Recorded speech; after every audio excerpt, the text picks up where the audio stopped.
Done? Okay. The other day we did the dinim of the 9 days. Next week we'll do Tisha B'Av. Anyway, going back to where we left off last time about what's called Ma'cholos Asuris, the last thing we were learning a few days ago was that if you send meat, wine, cheese, fish, it needs to have a double seal. Otherwise, we're afraid somebody exchanged it for non-kosher stuff and so on. Okay, next is like this. When you have, in Shulchan Aruch it says about a Jew and a Goy using a stovetop, or like they used to have in the olden times as burners, next to each other. One pot was kosher and one pot was treif, and they were cooking next to each other and they were touching each other. So he says there's a big problem with it, especially if they're uncovered, because the steam goes up from the treif into the kosher. The same then applies, by the way, today, and this happens a lot of times, that people have questions in the kitchen because they're doing things they shouldn't be doing. For instance, people cook, let's say you have a 4-burner stove, you have 4, and they cook milchiks on one side, fleishiks on the other side at the same time. So what happens by that, especially if you have a vent over the oven, so what happens, I say, the steam from the chicken soup goes out, it goes up, hits the top, and then it comes back down. And meanwhile, the dairy soup or dairy, whatever you're cooking, the steam from that is going up, and they're mixing. And it ends up sometimes halachically back into the pot. That's a slight issue. It's a big issue, but it's not as the big problem of what we're coming to now. A lot of times things squirt from one pot to the next, or when you're cooking meat and dairy at the same time, and this happens a lot, by the way, that a person will take a meat spoon to mix the chicken soup, let's say, and without thinking, they'll take the same spoon and mix the dairy stuff. Now this spoon has meat on it, it's hot, you're putting into a dairy pot that's hot, you end up causing a lot of halachic problems. So therefore, you really shouldn't be cooking at the same time meat and milk on the stove, unless it's a very big stove with a long separation, you have a wall between them. Because inevitably, you're going to end up mixing the meat and the milk, or the treif and the kosher, or whatever else there is. You have to be careful also, by the way, in the bakeries, they have dairy things, they have cheese danishes, let's say, and then they have parva stuff. Now, the people that work in the bakery are not necessarily very frum. But a lot of times they just, without even realizing, they'll cut a piece of cheesecake with a knife, and they'll give it a clean, they'll wipe off like this, and it's still dirty, and then they'll cut parva cake. You know, you're taking a slice of a parva cake. And you have to be very careful, because then you have milchiks and fleishiks. Or the bigger problem is when it comes to Pesach. You know, before Pesach, the bakeries that sell Pesach, they can bake goods. And they're meanwhile selling chametz, they can bake goods. And they're very close to one another. And the chametz is even worse than meat and milk. So people just have to be aware of situations that come up, that people should try to do things that would avoid making problems of cooking meat and milk together. Because that's what happens inevitably. They take a fleishik spoon, put the milk. Somebody called me today, she was cooking, okay, it was parv, it wasn't such a problem. They're cooking something parv in a fleishik pot. Okay, by mistake, they put a dairy lid on it. Thank God it was parv. So it was parv, and it was both were not benyam, it wasn't a shaila. But I'm saying, what happens if there would be meat in the pot and somebody by mistake put a dairy cover on it? You'd have problems. So again, people have to be careful.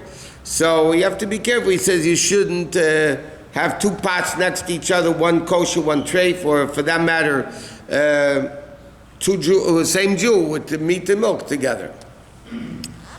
Okay. Huh? It's preferably to have separate burners. Now there are people, one second, there are people that are makel because of a rule that I don't want to get into now, it's called a Teda Bola, Some people are they're lenient, they'll use the same burner, not at the same time, for meat, and then you use it for milk, the same burner. Many people will use the same oven for meat and milk, not at the same time. They'll cook meat and then milk and meat, which is very, very not a very, very not good thing to do.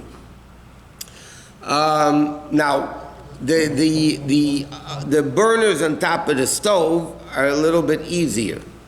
And the reason for that is there are opinions that hold, let's say you cook a dairy pot on the stove and it spills over. It spills over onto the grate. Okay? So technically, if you think about it, the grate now becomes dairy. And then if you cook chicken soup on it and it cooks over onto the same grate, you're going to have meat on the grate. So now you're going to have meat and milk in the grate. So there are poskim that are more makel about it, and they say even if something spilled, the fire's on and the fire's going to burn it out right away. The Alter Rebbe doesn't hold like that, and it's a very big problem. What? If you have a halachic store that's selling something hard, or even a dairy store that sells something hard, you have to treat the hard thing as if it's dairy or meat in case when it's with other whatever store it's in.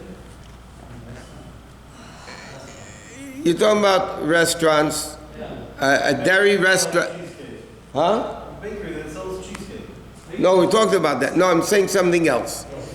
If somebody orders French fries in a meat restaurant, do they have to consider it meat or not? Is that what you're asking? Okay. The answer to the question is, unless proven otherwise, those French fries are completely meat. You believe it or not, they'll use the same oil to fry meat, and they're not telling you the French fries are parv. Okay? If it's a frum restaurant and they tell you we use a separate oil for French fries, no chicken is, or schnitzel or meat, you know what I mean, nothing halachic is done there, and they make sure everything is kept separate for the parv, yeah, and you trust them, so then you can order something parv and think it's parv. Generally speaking, anybody who knows anything about kashrus will tell you anything in a meat restaurant has to be considered meat, anything in a dairy restaurant has to be considered dairy. Now, does that mean everything parv in a meat restaurant is 6 hours? Not necessarily. But you definitely cannot treat it parv that you can eat it with milk. That's for sure. It might even be 6 hours. Because, give you this example, is it reality or not, I don't know, but it could be. If you have a French fries, a deep fry, right? And people make schnitzel in it. So now the oil is mamish halachic. Right? It doesn't taste of halachics. Now you fry French fries in there. So now the French fries, mamish, have a taste of halachic 6 hours.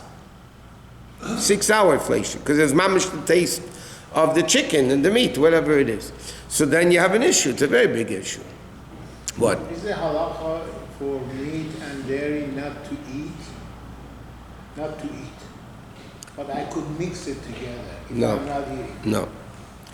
The Torah says 3 times, do not cook a goat in its mother's milk. The same exact expression. 3 times in Chumash. The Gemara says, why does it say 3 times? 1 to teach us you're not allowed to eat it. 1 to teach us you're not allowed to cook it. And 1 is to teach us you can't even benefit from it. That means if somebody takes meat and milk, you're working for a non-Jew. You're a caretaker in their house. Okay?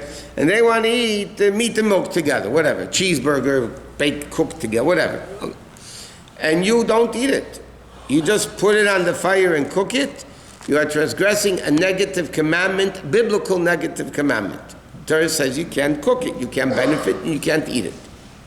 Now, if it's mixed together and you're eating it, it's also forbidden. Even if it wasn't cooked, but especially if there's heat involved, then it transforms it. You know, So you have all those issues, yeah. So a Jew cannot be a chef in Goyish restaurant. A Jew cannot be a chef at the Goyish restaurant. But in the culinary schools, Jews that want to become chefs, they cannot go to the culinary schools in most cities. New York happens to have a frum culinary school.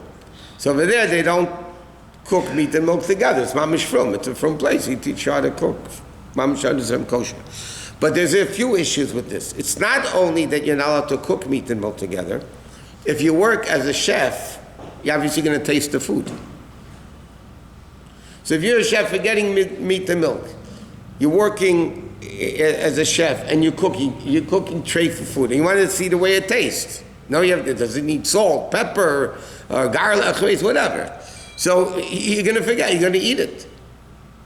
In fact, according to many opinions, most opinions, you're not allowed to even be a waiter in a treifa restaurant or a busboy in a treifa restaurant.